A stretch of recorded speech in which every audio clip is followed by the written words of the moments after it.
আজি বাৰ্তালাপৰ বিশেষ খণ্ডটিত কোন আছে আমাৰ সৈতে অতিথিৰ আসনত ইতিমধ্যে চিনাকি কৰাৰ দিয়াৰ প্ৰয়োজন নাই বুলি আমি ইতিমধ্যে ভাবো।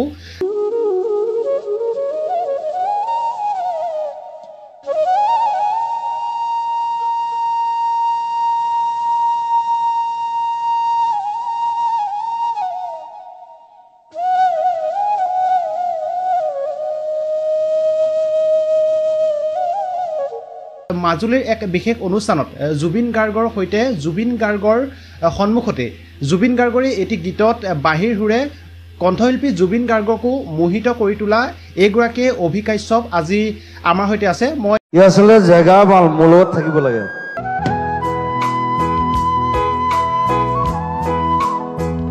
ইয়াত এনে আছো আৰু অলপ ডাঙৰ হলেও মই লৈ যাম।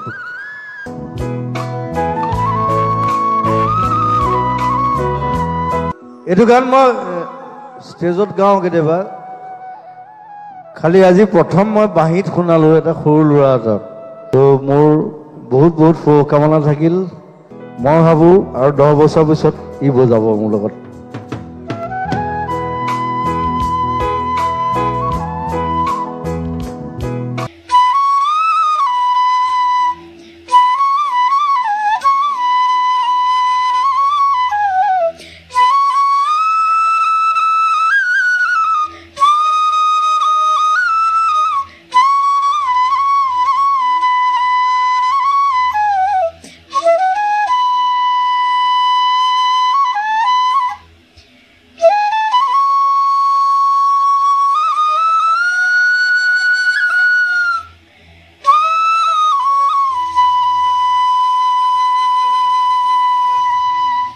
ক্লাছ 6 পৰা মই সাংস্কৃতিক জনখনত সোমাই পৰিলোঁ আৰু ক্লাছ 6ত মই পৰিচয় ছিজন 3 বুলি এটি ৰিয়েলিটি শ্ব'ত মই পাৰ্টিচিপেট কৰিছিলোঁ আৰু তাত মই উইনাৰ হৈছিলোঁ আৰু তাৰপিছৰ পৰাই আচলতে সাংস্কৃতিক জনখনৰ লগত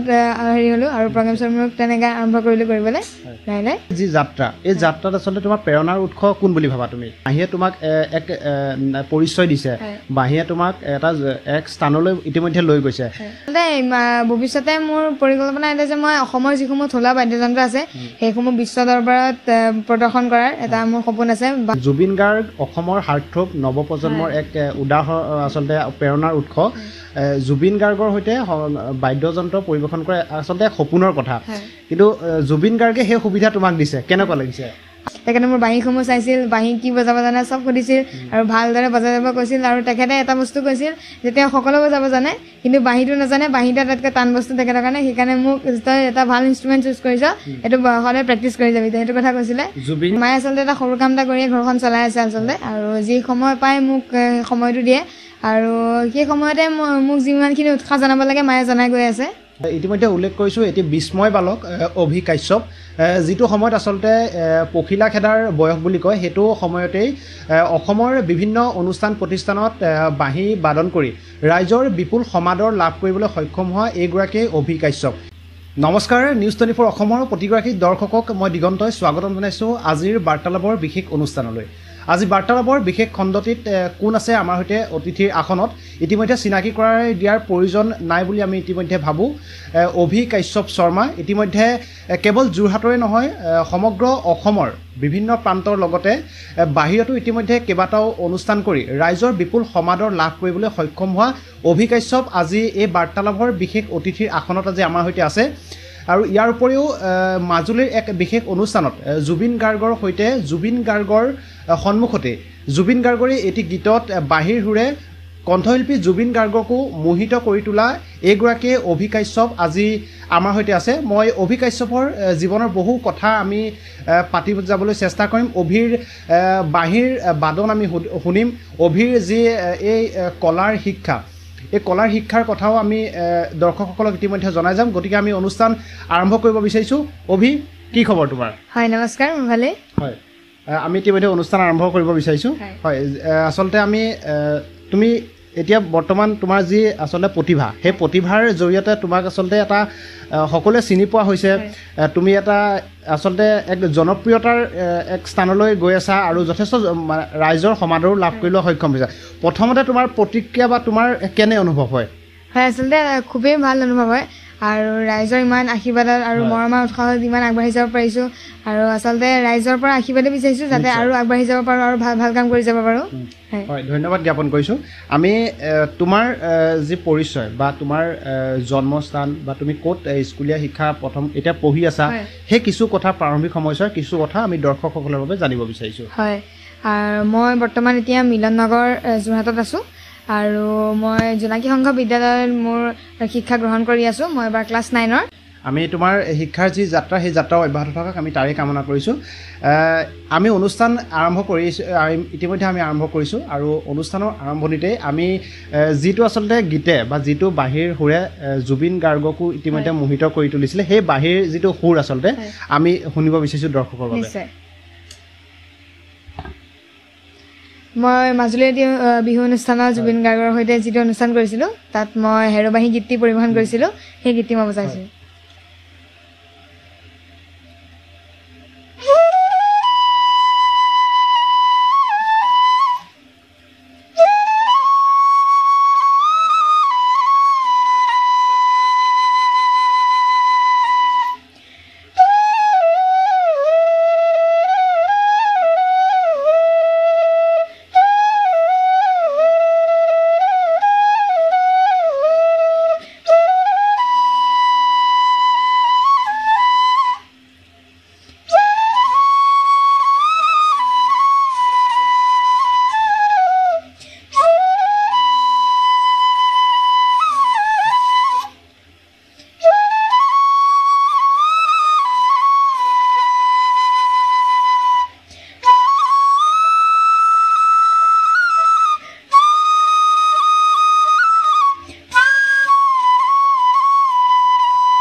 ধন্যবাদ অতি সুন্দৰ আসলতে ইতিমধ্যে নিউজ 24 অসমৰ দৰ্শকসকলে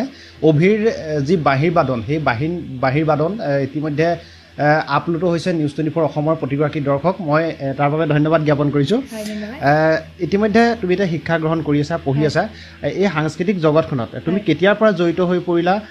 আসলতে সেই সময়ছোৱাৰ কিছু কথা আমি দৰ্শকসকলৰ বাবে জানিব বিচাৰিছোঁ হয় আচলতে ক্লাছ 6ৰ পৰাই মই অলপ সাংস্কৃতিক জগতখনত অলপ জড়িত হ'লোঁ মই ক্লাছ 5ত মই মোৰ প্ৰথম বাঁহী প্ৰাথমিক শিক্ষা গ্ৰহণ কৰিবলৈ আৰম্ভ কৰিছিলোঁ প্ৰথম মোৰ গুৰু আছিল মৃগাংকৰ দাস আৰু তেখেতৰ ওচৰতে মই মোৰ বাঁহীৰ প্ৰথম শিক্ষা গ্ৰহণ কৰিছিলোঁ আৰু তাৰপিছত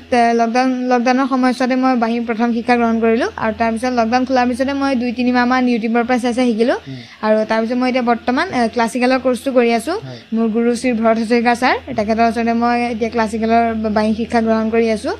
আৰু আচলতে ক্লাছ 6ৰ পৰাই মই সাংস্কৃতিক জগতখনত সোমাই পৰিলোঁ আৰু ক্লাছ 6ত মই পৰিচয় ছিজন 3 বুলি এটি ৰিয়েলিটি শ্ব'ত মই পাৰ্টিচিপেট কৰিছিলোঁ আৰু তাত মই উইনাৰ হৈছিলোঁ আৰু তাৰপিছৰ পৰাই আচলতে সাংস্কৃতিক জগতখনৰ লগত হেৰি হ'লোঁ আৰু প্ৰগ্ৰেম চগ্ৰেম তেনেকৈ আৰম্ভ কৰিলোঁ কৰিবলৈ লাহে হয় ইতিমধ্যে আমি গম পাইছোঁ যে তুমি মুম্বাইত হোৱা এটা শ্ব'ত আৰু তাৰ পাছতে কলিকতাত হোৱা এটা শ্ব'ত তুমি ইতিমধ্যে অংশগ্ৰহণ কৰি ৰাইজৰ বিপুল সমাদৰ লাভ কৰিবলৈ সক্ষম হৈছা সেই আচলতে মুম্বাইত গৈ তুমি পৰিৱেশন কৰিছা বা কলিকতাত গৈ পৰিৱেশন কৰিছা আচলতে অসমৰ পৰা যেতিয়া বাহিৰত ওলাই গৈছা তাৰ পৰিৱেশটো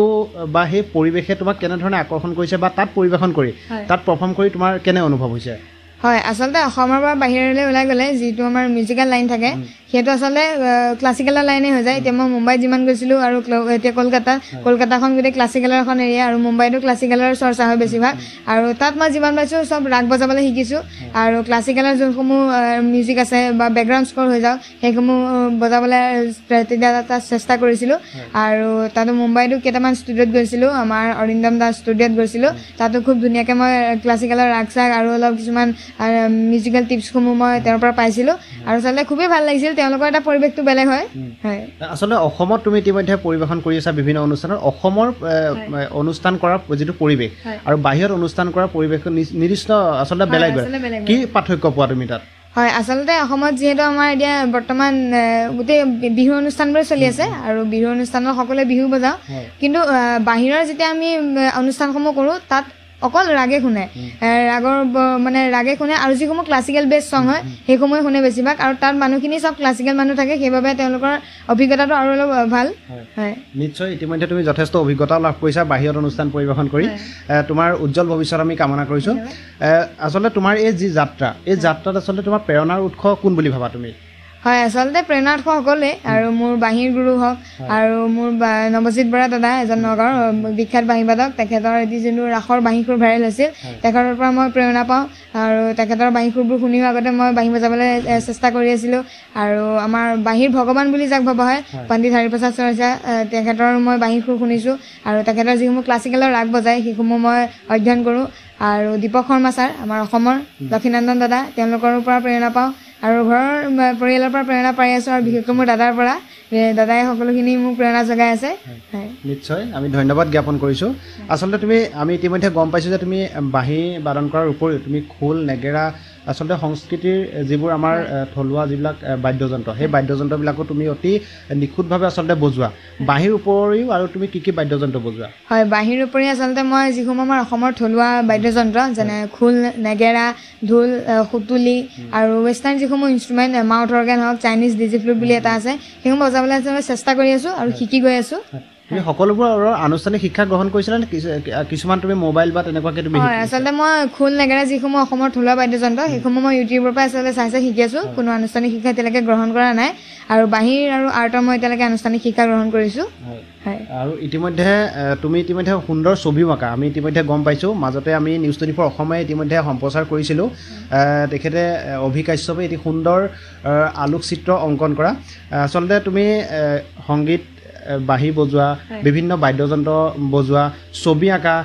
এতিয়া ইতিমধ্যে তুমি শিক্ষাও গ্ৰহণ কৰি আছা গোটেই আচলতে সময়খিনি তুমি কেনেধৰণে মিলোৱা আচলতে হয় আচলতে সময়খিনি আচলতে সময় অনুসৰি মিলাই যাওঁ যি সময়ত মই প্ৰেক্টিছ কৰিব লাগে সেই সময়ত প্ৰেক্টিছ কৰোঁ আৰু যি সময় পঢ়িব লাগে পঢ়োঁ তেনেদৰে টাইম টেবুলখন মিলাই থোৱা আছে এতিয়া আচলতে বাঁহীয়ে বিশেষকৈ বাঁহীয়ে বুলি ক'ব লাগিব বাঁহীয়ে তোমাক এক পৰিচয় দিছে বাঁহীয়ে তোমাক এক স্থানলৈ ইতিমধ্যে লৈ গৈছে তুমি এতিয়া তোমাৰ যিখিনি আচলতে সমনীয়া বা তোমাৰ যিখিনি বন্ধু আছে তেওঁলোকক যেতিয়া লগ পোৱা বা তুমি এতিয়া যিটো স্থানলৈ গৈছা তোমাৰ কেতিয়াবা অনুভৱ হয়নে যে মই এতিয়া ইমান দূৰলৈকে আহিলোঁ বা ভৱিষ্যতে মই কি হ'ম হয় আচলতে ভৱিষ্যতে মোৰ পৰিকল্পনা এটা যে মই অসমৰ যিসমূহ থলুৱা বাদ্যযন্ত্ৰ আছে সেইসমূহ বিশ্ব দৰবাৰত প্ৰদৰ্শন কৰাৰ এটা মোৰ সপোন আছে ভাল এখন মঞ্চত ডাঙৰ আৰু বিশেষকৈ পঢ়া শুনাৰ ক্ষেত্ৰত যদি ক'বলৈ যাওঁ মোৰ ডক্টৰ হোৱাৰ এটি সপোন এটা আছে হয় স্কুলৰ শিক্ষাগুৰুসকলে কি বুলি কয় তোমাক স্কুলৰ শিক্ষাগুৰুসকলে আচলতে খুবেই উৎসাহ যোগায় আৰু মৰম যোগায় সকলোৱে খুবেই ভাল পায় আৰু আশীৰ্বাদ কৰি আছে তেওঁলোকৰ আশীৰ্বাদতো মই ইমানখিনি আগবাঢ়িব পাৰিছোঁ তোমাৰ যাত্ৰা অব্যাহত থাকক আমি তাৰে কামনা কৰিছোঁ আমি এতিয়া আহোঁ মাজুলীৰ যিটো বিশেষ অনুষ্ঠান তোমাৰ যিটো অনুষ্ঠানৰ পৰা তুমি সমগ্ৰ আচলতে গোটেই ৰাইজৰ আচলতে তুমি সমাদৰ মৰম বুটলিবলৈ সক্ষম হৈছা সেই অনুষ্ঠানটিত তোমাৰ যি অভিজ্ঞতা সেই অভিজ্ঞতাৰ কথা আমি দৰ্শকসকলৰ বাবে কিছু কথা জানিম আৰু আচলতে সেই অনুষ্ঠানত পৰিৱেশন কৰিবলৈ তুমি আচলতে কাৰ সহযোগিতাত সেই অনুষ্ঠানটি পৰিৱেশন কৰিছিলা বা কেনেকুৱা আছিল সেই সময়ছোৱা কিছু কথা হয় আচলতে সেই সময়ত জুবিন দাৰ যিটো মাজুলী অনুষ্ঠান হৈছিল সেই সময়ত মোৰ সেই যাত্ৰাটোত আচলতে সহযোগিতা কৰিছিল মই নাম নবলৈ সিদ্ধাংকৰ অংকুৰ ককাইদেৱে মোক সেই মাজুলীৰ অনুষ্ঠানটিৰ কথা অৱগত কৰাইছিল আৰু তেখেতৰ দ্বাৰাই মই মাজুলীত সেই অনুষ্ঠানটি কৰিবলৈ সুবিধা পালোঁ জুবিন দাৰ সৈতে আৰু জুবিন দাৰ লগত অনুষ্ঠানটি কৰাইছিলে খুবেই ভাল লাগিল খুব এটা নতুন অভিজ্ঞতা আৰু ইমান এজন ডাঙৰ মানুহৰ লগত মই পাৰফৰ্ম কৰিবলৈ পালোঁ আচলতে মোৰ আচলতে খুব এটা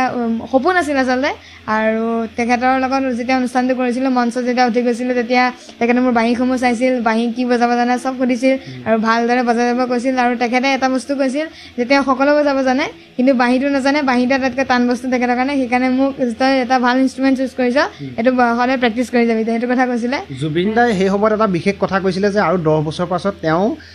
তেওঁৰ লগত তোমাক ইতিমধ্যে বাঁহীত সংগত কৰিবলৈ ইতিমধ্যে সুযোগ দিব 10 বছৰৰ পাছত আচলতে জুবিন গাৰ্গ অসমৰ সাৰ্থক নৱপ্ৰজন্মৰ এক উদাহৰণ আচলতে প্ৰেৰণাৰ উৎস জুবিন গাৰ্গৰ সৈতে বাদ্যযন্ত্ৰ পৰিৱেশন কৰে আচলতে সপোনৰ কথা কিন্তু জুবিন গাৰ্গে সেই সুবিধা তোমাক দিছে কেনেকুৱা লাগিছে আচলতে খুবেই ভাল লাগিলে যেতিয়া তেওঁ মোক ক'লে আৰু 10 বছৰ পিছত মোৰ লগত বজাব বুলি মোৰ খুব ভাল লাগিল আৰু মই আচলতে এতিয়াৰ পৰা চেষ্টা কৰিছোঁ যাতে 10 বছৰৰ আগতে মই যিটো তেওঁ মোক প্ৰতিশ্ৰুতি দিছে সেই প্ৰতিশ্ৰুতি যাতে মই পূৰণ কৰিব পাৰোঁ তেখেতৰ হয় আমি ধন্যবাদ জ্ঞাপন কৰিছোঁ আচলতে এইগৰাকী অভি কাশ্যপ আমি ইতিমধ্যে আমি দৰ্শকসকলক ইতিমধ্যে জনাইছোঁ বহু ঘাট প্ৰতিঘাতৰ মাজেদি আচলতে এই যাত্ৰা অভিয়ে অব্যাহত ৰাখিছে আৰু অভিৰ উজ্জ্বল ভৱিষ্যত আমি কামনা কৰিছোঁ অভিৰ সুন্দৰ বাঁহী বজাই সত্ৰীয়া সংস্কৃতিৰ লগত জড়িত সকলো প্ৰায় বাদ্যযন্ত্ৰই আচলতে অভিয়ে সুন্দৰভাৱে বজাব জানে সুন্দৰ চিত্ৰাংকনো ইতিমধ্যে অংকন কৰিব জানে আমি কিছু আলোকচিত্ৰ দেখুৱাম অভিয়ে ইতিমধ্যে অংকন কৰা কিছুমান আলোকচিত্ৰ আমি ইতিমধ্যে দেখুৱাম আমি জানিব বিচাৰিছোঁ আচলতে ছবি তুমি ইতিমধ্যে অংকন কৰিছা আচলতে আমি ইতিমধ্যে লক্ষ্য কৰিছোঁ তুমি কেইবাজনো মহান পুৰুষৰ আচলতে তুমি ছবি অংকন কৰিছা কোনকেইজনৰ ছবি তুমি অংকন কৰিছা হয় মই আমাৰ প্ৰয়াত ৰাজীৱ সন্ধিয়াদেৱৰ ছবি অংকন কৰিছিলোঁ আৰু মই বিষ্ণুপ্ৰসাদ ৰাভাদেৱৰ এটি পাচিত চিত্ৰ অংকন কৰিছিলোঁ আৰু আমাৰ যিটো কেন্দ্ৰীয় যিটো আমাৰ বিষ্ণু ৰাভা দিৱসৰ উদযাপন কৰা হৈছিল যোৰহাটত অনুষ্ঠিত হৈছিল তাত মই বিষ্ণু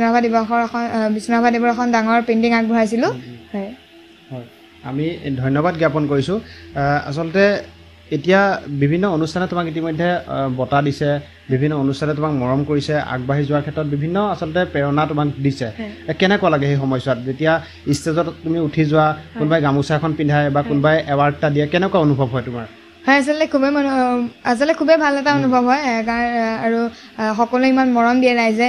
গৈ গামোচাখন পিন্ধাই হওক বা এৱাৰ্ড এটা দিয়াই হওক ইমান খুব আচলতে ভালেই লাগে তেখেতলোকে ইমান মৰম আৰু উৎসাহ জনায় আশীৰ্বাদ জনায় বিশেষকৈ আৰু সেই আশীৰ্বাদৰ বাবে আচলতে ইমানখিনি আগবাঢ়িব পাৰিছোঁ আচলতে জীৱনত ইতিবাচক আৰু নেতিবাচক দুইটা দিশ থাকে তুমি আচলতে ইতিমধ্যে উল্লেখ কৰিছা যে ক্লাছ 6ত পঢ়ি থকাৰ পৰাই তুমি এই যাত্ৰা অব্যাহত ৰাখিছা এই যাত্ৰাত আচলতে সুখ দুখ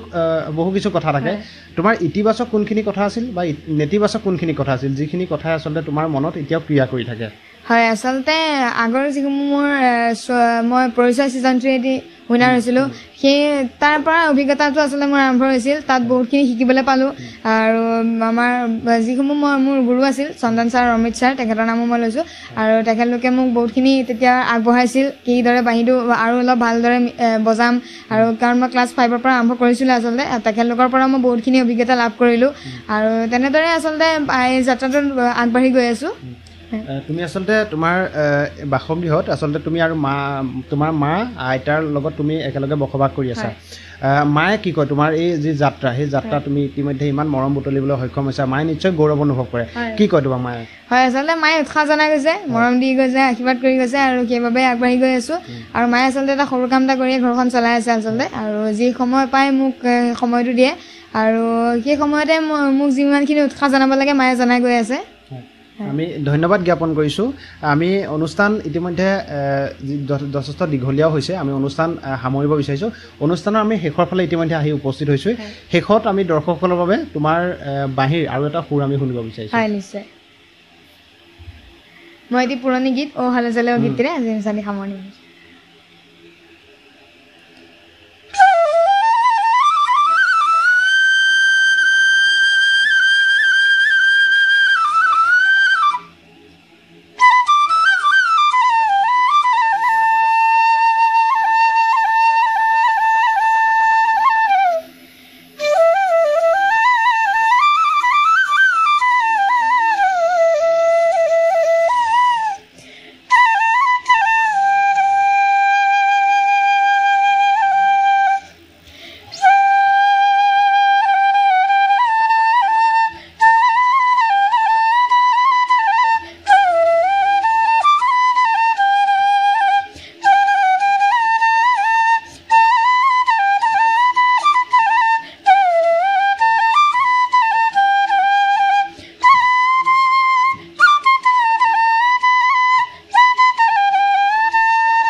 ধন্যবাদ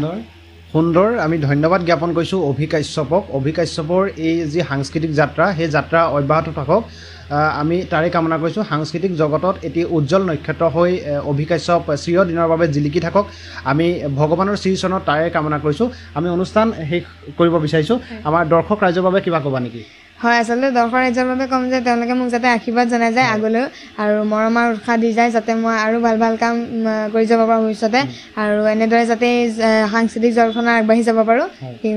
হয় আমি ধন্যবাদ জ্ঞাপন কৰিছোঁ আচলতে অভিকাশ্যপৰ জীৱনৰ বহু কথা অভিকাশ্যপৰ ঘাট প্ৰতিঘাটৰ বহু কথা ইতিমধ্যে নিউজ 24 অসমৰ দৰ্শকসকল ইতিমধ্যে অৱগত হ'ল আৰু আমি ইতিমধ্যে উল্লেখ কৰিছোঁ এটি বিস্ময় বালক অভিকাশ্যপ যিটো সময়ত আচলতে পখিলা খেদাৰ বয়স বুলি কয় সেইটো সময়তেই অসমৰ বিভিন্ন অনুষ্ঠান প্ৰতিষ্ঠানত বাঁহী বাদন কৰি ৰাইজৰ বিপুল সমাদৰ লাভ কৰিবলৈ সক্ষম হোৱা এইগৰাকী অভিকাশ্যপ ইতিমধ্যে অসমৰ জনপ্ৰিয় কণ্ঠশিল্পী হাৰ্টথ্ৰব জুবিন গাৰ্গকো তেওঁ বাঁহীৰ যি কণ্ঠ সেই বাঁহীৰ কণ্ঠৰে তেওঁ মুগ্ধ কৰিবলৈ ইতিমধ্যে সক্ষম হৈছে আৰু ইতিমধ্যে জুবিন গাৰ্গে প্ৰতিশ্ৰুতিও দিছে যে অভিকাশ্যপৰ 10 বছৰ হোৱাৰ পাছতেই জুবিন গাৰ্গৰ যি বাদ্যযন্ত্ৰী আছে সেই বাদ্যযন্ত্ৰীতে অভিকাশ্যপক বাঁহী বাদন কৰাৰ যি সুবিধা জুবিন গাৰ্গে প্ৰদান কৰিব আমি তাৰে কামনা কৰিছোঁ অভিকাশ্যপ তুমি আগবাঢ়ি যোৱা সাংস্কৃতিক জগতখনত এটি উজ্জ্বল নক্ষত্ৰ হৈ জিলিকি থোৱা সকলোৰে মৰম বুটলিবলৈ সক্ষম হোৱা তাৰ লগতে তুমি তোমাৰ যি শিক্ষাৰ জীৱন সেই শিক্ষাৰ জীৱনত তুমি নিয়াৰিকৈ লৈ যোৱা আমি তাৰে কামনা কৰিছোঁ আমি এই অনুষ্ঠান ইমানতে সামৰিব বিচাৰিছোঁ আজিৰ এই বাৰ্তালাপৰ বিশেষ